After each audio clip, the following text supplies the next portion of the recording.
जय जय श्री राम। मित्रों, दुनिया में आज ही के दिन एक खलनायक के रूप में देश का उदय हुआ था। उसका नाम आतंकिस्तान है।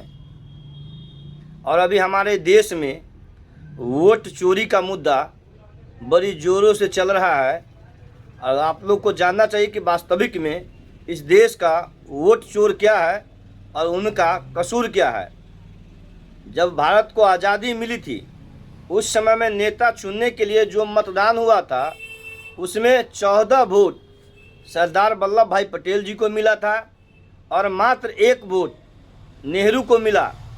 मगर तत्कालीन अपने आप को सेकुलर कीड़ा काटने वाले महात्मा गांधी के विधवा विलाप और नेहरू के दोगलागिरी वजह से पंडित नेहरू को प्रधानमंत्री बनने का सौभाग्य मिला। और हमारे हिंदुस्तान के लिए सबसे बड़ा दुर्भाग्य शायद वही था। अब वोट चोर को बताना चाहिए कि वास्तविक में वोट चोर कौन है। भारतीय जनता पार्टी है या वर्तमान में जो विपक्ष है, जिन्होंने 70 साल तक भारत को कंगाल और बर्बाद करने का काम किए। ये लोग हमेशा से देश और देशवासियों के साथ गद्दारी करना इनका इतिहास रहा है।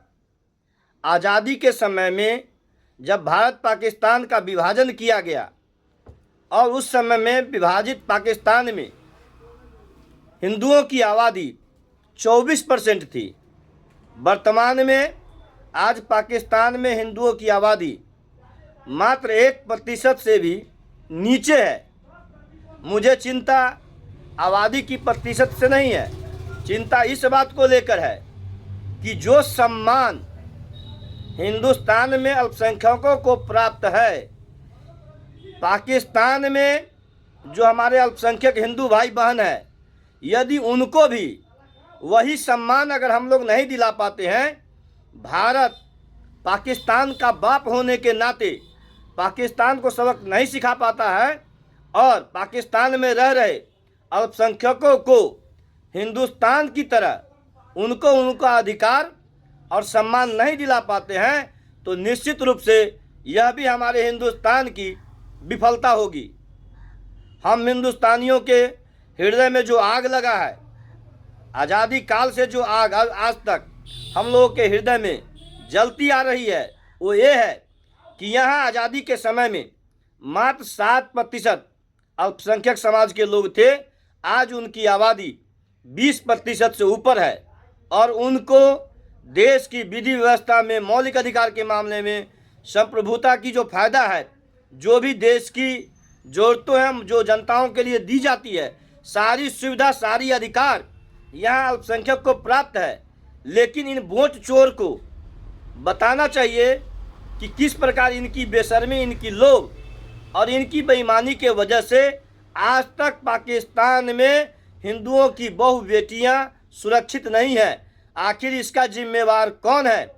निर्लज्ज विपक्ष को मैं अनुरोध करता हूं कि जरा भी आपके मन में ग्लानि और शर्म हो तो प्रियंका गांधी को, राहुल गांधी को और विपक्ष के नेताओं को वोट चोरी के नाम पर हिजड़ों के माफिक ताली ठोकने से बेहतर है कि ये राजनीति से संन्यास ले ले और अपने कुकर्मों का प्रायश्चित करे।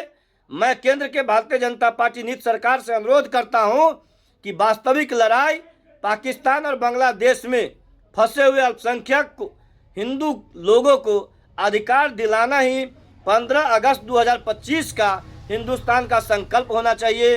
जय हिंद, जय भारत, भारत माता की जय। आप समस्त देशवासियों और भाइयों बहनों को 15 अगस्त 2025 स्वतंत्रता दिवस की अग्रिम बधाई और शुभकामनाएं देता हूं। हर हर महादेव।